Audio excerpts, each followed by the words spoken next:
अस्सलाम वालेकुम पाकिस्तान में मलिक असलान नवान नहायत अहम पेशरफ्त और बड़ी खबरों के साथ आपकी खिदमत में एक दफ़ा फिर हाजिर हूँ। डेवलपमेंट्स कुछ काफ़ी बड़ी हैं, जैसा कि सदर मुमलिकत की इमरान खान से मुलाकात हुई, बड़ी यकीन दहानियाँ करवाई गई और इसके साथ साथ चौधरी शुजात को मुस्लिम लीग काफ की सदारत से हटाया जा रहा है। न सिर्फ यही, IMF का जो वफद है वो जायजे के लिए 31 जनवरी को पाकिस्तान आएगा। नई सेंक्शंस क्या लगेंगी, क्या लग रही हैं, कोई रिलीफ मिलेगा नहीं मिलेगा, ये तमाम डिस्कशंस। और इसके अलावा परवेज़ इलाही साहब का एक गिला भी सामने आया। चौधरी परवेज़ इलाही साहब कहते हैं कि इमरान खान को कहा था कि आजमाए हुए लोगों को दोबारा ना आजमाएं। और इसके साथ पंजाब ब्यूरोक्रेसी में उखाड़ पछाड़ 9 सेक्रेटरी डिप्टी एडिशन कमीशंस तब्दील कर दिए गए। जनाब, ये हैं वो डेवलपमेंट्स जो मुझे आज की इस नशिस्त में आपसे बात करना है। तो बग़ैर आपका वक्त ज़ाया किए जो तब्दीलियां की गई हैं पंजाब ब्यूरोक्रेसी में, मैं उससे स्टार्ट करूंगा। देखिए, secretary communication and works Mohammad Asif Bilal को ओहदे से हटाकर हुमैरा इकराम को सेक्रेटरी कम्युनिकेशन एंड वर्क्स का इजाफी चार्ज दे दिया गया। Director general anti corruption establishment Nadeem Sarwar को रिमूव किया गया और जो secretary public prosecution Zaman Wattoo को DG एंटी करप्शन का इजाफी चार्ज दिया गया। Secretary social welfare and Baitul Mal Mohammad Hayat Lak को रिमूव करके secretary literacy and non formal ये बेसिक्स हैं एजुकेशन वजीला कुंडी को secretary social welfare Baitul Mal का इजाफी चार्ज दिया गया। ना सिर्फ यही, secretary housing urban development and public health engineering Ahmad Mustajab Karamat को रिपोर्ट करने का कहा गया और उनके साथ साथ special secretary housing urban development and public health engineering Nasir Mahmood Bashir को इजाफी चार्ज दे दिया गया। Registrar cooperative society Punjab Asad Naeem को रिपोर्ट करने का कहा गया है और ND बैतुल माल पंजाब मोहम्मद अहमद को रजिस्ट्रार कोऑपरेटिव सोसाइटी पंजाब का इजाफी चार्ज दे दिया गया। Secretary mines and minerals Syed Najam Iqbal को SNG AD रिपोर्ट करने की हदायत और सेक्रेटरी ज़कात उशर बाबर अमान बाबर को सेक्रेटरी माइंस एंड मिनरल का इजाफी चार्ज दे दिया गया। जनाब, छाड़ पछाड़ की तमाम पोस्टमार्टम मैं आज मैं आपके साथ शेयर करूंगा। Additional secretary admin information and culture इसको परवेज़ अख्तर साहब को रिपोर्ट करने का कहा गया है और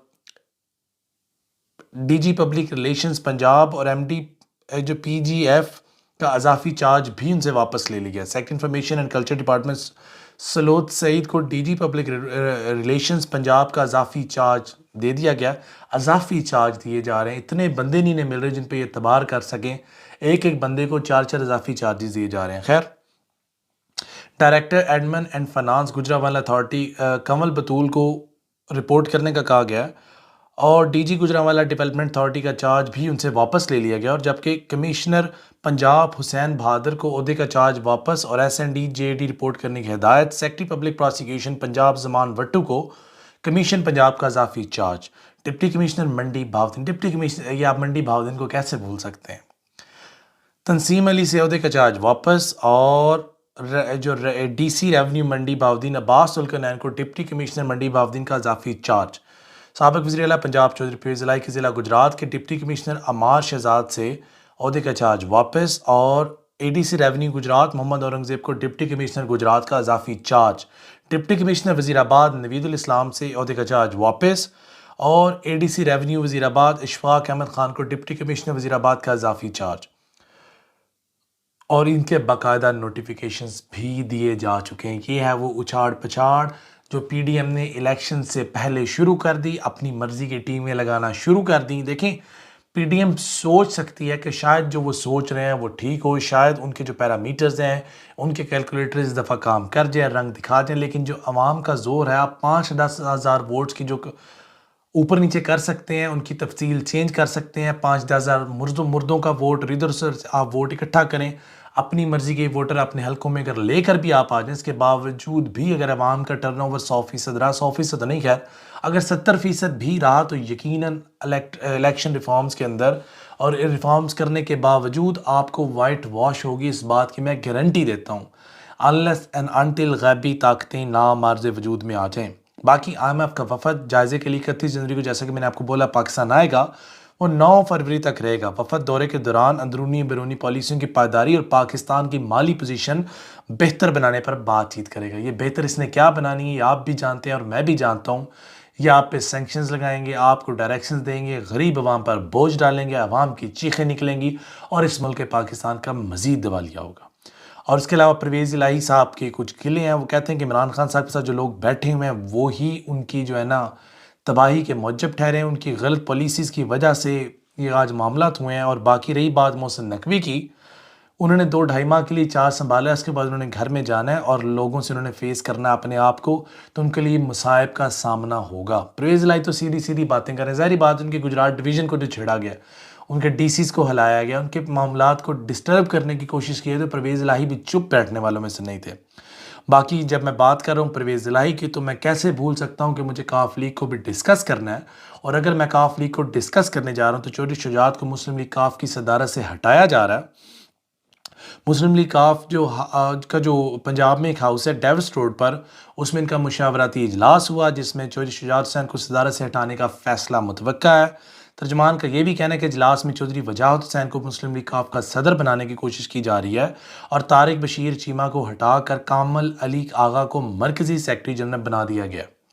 मुस्लिम लीग काफ के तर्जमान ने यह भी कहा कि दीगर अहदेदारों का ऐलान भी मुशावरत से किया जाएगा। ये कुछ डेवलपमेंट्स थी जो बड़ी अहम थी। बाकी मरियम बीबी वापस आ रही हैं और वो आएंगी और देखते हैं वो क्या करती हैं। 1 माह के लिए गई थी, 3 माह उन्होंने लगा दिए हैं, बाबा की यारत करके आ रही हैं, कोई तीर तो मार के आ नहीं रही। हाँ, उनकी कुछ डेवलपमेंट्स हैं। उनका तीर सबसे बड़ा ये है कि उन्होंने जो मुस्लिम लीग ने उनकी सदारत है, उनकी सीनियर वाइस प्रेसिडेंट बन गई हैं। अब देखना यह है कि इनके आने से मुस्लिम लीग को 4 चांद लगते हैं या चांद ग्रहण लगता है, ये आने वाले दिन डिसाइड करेंगे। बाकी सुनने में आ रहा है कि इमरान खान साहब अपनी प्रेस कॉन्फ्रेंस में कोई ऐसी बात करने जा रहे थे जो शायद बहुत अहम थी और सदर मुमलिकत को वहाँ पर भेजा गया आरिफ अलवी साहब को। उन्होंने वहाँ जाकर उनको हौसला दिया, इत्मीनान दिया और बोला आप थोड़ा सा ज़ब्त से बैठें, आप थोड़ा सा हौसले से बैठें। फवाद चौधरी के बारे में डिस्कशन की गई और इसके बारे में शायद अच्छी खबरें 1 या 2 दिन में सामने आ जाएँ, और अगर नहीं भी आती लेकिन फवाद चौधरी का मामला एक तरफ, सदर मुमलिकत को जिस टास्क के लिए भेजा गया उन्हें यह कहा गया कि इमरान खान साहब को कहें कि वो अपना मुंह बंद रखें, वो ज़्यादा बड़ी बातें मत करें इससे ज़्यादा कि इससे पहले कि उनके लिए कोई परेशानियां बननी शुरू हो जाएं और मज़ीद आने वाले दिनों में उनके गरीब जो है ना घेराव तंग किया जाए। तो लिहाजा इमरान खान साहब को एक डायरेक्शन दी गई है या डायरेक्शन देने की कोशिश की गई है। और हम सभी जानते हैं कि Imran Khan is also some sort of dictator. जब वो चाहते हैं, जो वो फैसला करते हैं, वो उसको ओन करते हैं और उसका पहरा भी देते हैं। वो पीछे हटने वालों में से नहीं, भागने वालों में से नहीं, और एटलीस्ट मुल्क छोड़कर जाने वालों में से तो बिल्कुल नहीं। बाकी सदर मुमलिकत की जो आने की वजूहात थी, वो देखें अंदर की बातें तो अंदर ही रह जाती हैं, बाहर तो वो बातें आती हैं जो वो पहुंचाना चाहते हैं। अब अंदर बंद कमरों में क्या बातें हुई, वो आने वाले दिनों में जो हालात होंगे वो इस बात को डिसाइड करेंगे। और एक एक बात जो बंद कमरे में हुई वो आने वाले हालात इसकी गवाही देंगे। आने वाले दिन ही डिसाइड कर पाएंगे कि सियासी ऊंट किस करवट में बैठेगा। लेकिन इससे पहले मैं आपका 1 मिनट मज़ीद लूँगा आपके कीमती वक़्त का। अब जो डॉलर की बढ़ती हुई छलांग है, डॉलर ने जो छलांग लगा दी है, उस मुल्क पाकिस्तान की डूबती हुई इकॉनमी में एक और, इस कश्ती में एक और सुराख कर दिया गया। लेकिन इसका मकसद क्या, इस मुल्क पाकिस्तान को मुआशी बहरान पैदा करके मुआशी एमरजेंसी लगा के इलेक्शन डिले करवाना है, या इस मुल्क पाकिस्तान का वाकई ही जनाजा निकाल के ये PDM की जमातें मुल्क पाकिस्तान को खैर बात करेंगी और इमरान खान के हवाले वो मुल्क करेंगी जो शायद जिसकी बागडोर संभालना मुश्किल ही नहीं नामुमकिन हो जाएगा। अगर तो ऐसी बात है तो ये बड़ी तशवीशनाक है कि कोई शख्स भी इस मुल्क पाकिस्तान का नहीं सोच रहा। हर कोई आई मी एंड माई सेल्फ के तकिए को ज़हन के साथ लगाए हुए बैठा हुआ है। और आई मी और माई सेल्फ पर जो कानून है, तारीख जानती है, सबसे ब्रूटल कानून है और इस कानून की जितनी मजम्मत की जाए वो उतनी कम है। आई मी एंड माई सेल्फ का जो कानून अगर इस मुल्क पाकिस्तान में लागू होता है तो उस मुल्क पाकिस्तान की तारीख याद करेगी। इस मुल्क पाकिस्तान में तबाहकुन असरात आएंगे जिसको रोका नहीं जा सकेगा। और इस मुल्क पाकिस्तान का अच्छा चाहने वाले लोग जिनकी आवाज़ें शायद कहीं दब चुकी हैं, शायद वो भी ना वक्त आने पर बोल सकें, आवाज़ उठा सकें या इस मुल्क पाकिस्तान के लिए कुछ बेहतर कर सकें। तो सवाल ये है कि ये लोग कब तक चुप बैठेंगे। सवाल ये है इस मुल्क पाकिस्तान का जो भला चाहने वाले लोग हैं वो इतने कमज़ोर अचानक कैसे हो गए। हमारे इदारे इतने कमज़ोर कैसे हो सकते हैं कि उनकी आंखों के सामने इस मुल्क पाकिस्तान की इकॉनमी को डुबो दिया गया और हमारे इदारे बेबस बैठे रहे। इसकी यकीनन कुछ वजूहात होंगी। आने वाले दिन ही इसका बेहतर जवाब दे सकते हैं और अब आने वाले दिनों का हम बेसब्री से इंतज़ार भी कर रहे हैं, जहाँ इलेक्शन कमीशन ने मुतवक्का अप्रैल के 12 से 18 अप्रैल के दौरान केपीके और पंजाब असम्बली में पंजाब के जो इलेक्शन हैं उनकी डेट भी देने की एक समरी भिजवा दी गई है। अब देखना यह है कि अगर तो सियासी एमरजेंसी लगती है फिर क्या होगा, और सियासी एमरजेंसी नहीं लगती, जिस तरह के पीडीएम ने जो ब्यूरोक्रेसी में तब्दीलियां रैपिडली शुरू कर दी हैं, पकड़ दकड़ शुरू कर दी है, इसके रिजल्ट्स क्या आएंगे?